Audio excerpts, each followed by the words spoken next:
soon. Alright, for my Socratic seminar, I'm going to be talking about good versus evil. And I'm going to start it off with, on page 213, Antonio gets beat up for protecting Florence when he's talking about God.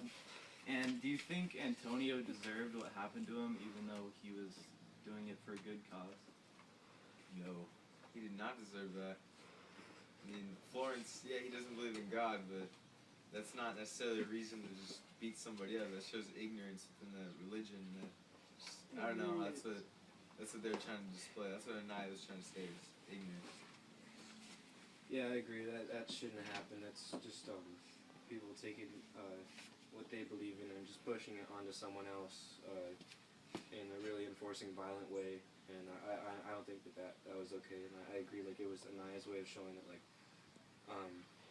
just giving a little additional context to the story, or maybe it was something that happened in his life where he would see how people were very enforcing of religion, and sometimes they could be violent about it. So I think he might have wanted to put that in the story.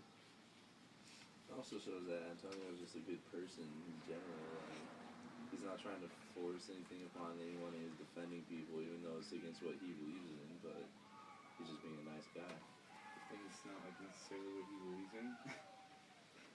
It's like he's trying to enforce what he was brought up upon, like, or not enforce. He's kind of going off of what he was brought up upon. Like, he's not like applying the Catholic religion to his decisions that he made. Throughout the novel, bad things happen to good people. Like, Narciso dies for protecting Ultima, and Tenorio kills many for a bad cause. And why do you think God allows bad things to happen to good people?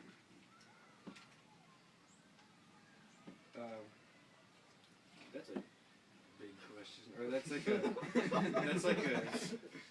a touchy question. I think it's just one of the things Anaya used to provide even more conflict for Antonio, just to, like, give the reader, like, a real sense that so many things are happening, and it's just so much to take in for a young kid. So I think that when Antonio kind of thinks of it as the question of why is God letting bad things happen to good people, it's just providing more for that theme of internal conflict for Antonio. Yeah, I agree. It helps him, like, having a conflict with whether he should believe in that religion or not. If God, allows people like Narciso, who are just trying to help, to just die, like, it just provides conflict. He might not want to, like, start helping people because he sees, like, what the results of what they're doing is, and he probably doesn't want to suffer that same fate as him. My next question is, how does the owl represent the good of Ultima? Maybe not necessarily good, maybe just like a mysterious good, because owls they're not really known, they're unfamiliar creatures. They're in the night, they're, some people are scared of them, but, they're scared of what they don't know. I think, yeah, I agree, but I think, like, the owl, it always like lets Ultima know when something's coming or when something bad might happen, and I think that represents, like, how Ultima is very aware of things and is able to be calm and not panic during certain situations. So I think the owl could be that symbol of awareness. And from Tenorio's perspective, do you think he's doing a bad thing?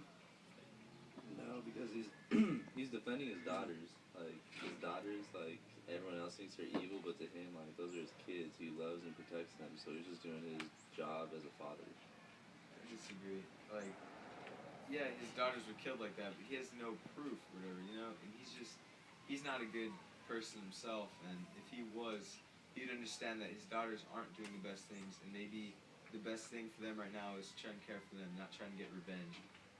I agree with Chris because, like he said, he's just being a father figure.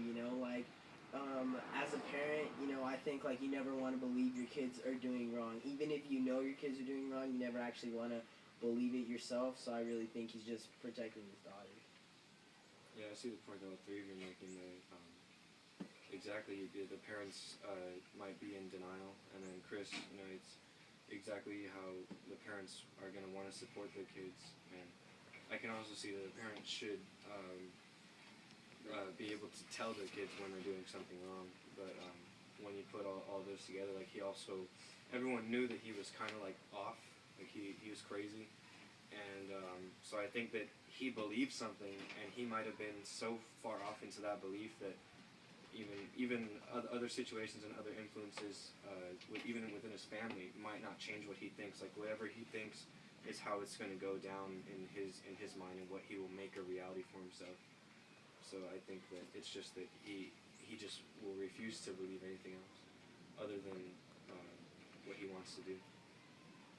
And do you think that Ultima was a good influence on the town, like all the deaths that happened because of her?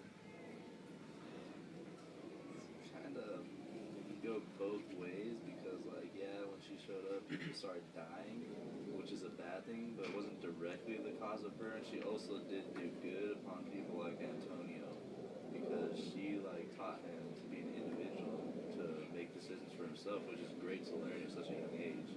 So I can see both ways of it. Right, and I also think like after she saved the guy's life who was cursed by the witches, and after she whether it was her or not who killed the three girls or caused them to die, I think that after that the community kind of came together, and they even the priest was refusing to allow Scenario to have his daughter's funeral in the church. So I think it was kind of like a big realization throughout the community, like this lady we might be afraid of her and not like her because of what she can do, but she did do the right thing that the whole community was thinking but just wasn't able to do.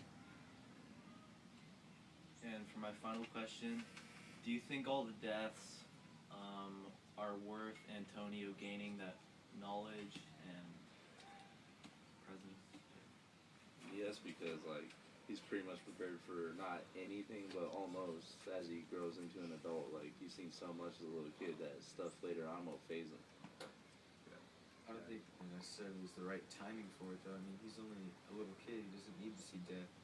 And he was matured like this too early in life. He's already has the knowledge of a man.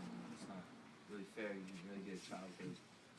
I mean, I think it's better that he experiences it sooner, and he has someone to help him with what he experiences, like Ultima, She's always there to help him with whatever he experienced. So I think it's better that he experiences it now as a kid and having Ultima there for him than experiencing it later throughout life and not knowing where to go or who to turn to. Yeah, I agree with what Albert said. How it's kind of like sad that he had to go through all of that. But I mean that's also kind of how the novel is. It's showing how Antonio matured so quickly.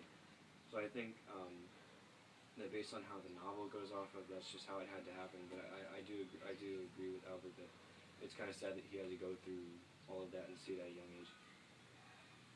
And that sums up our Socratic summary.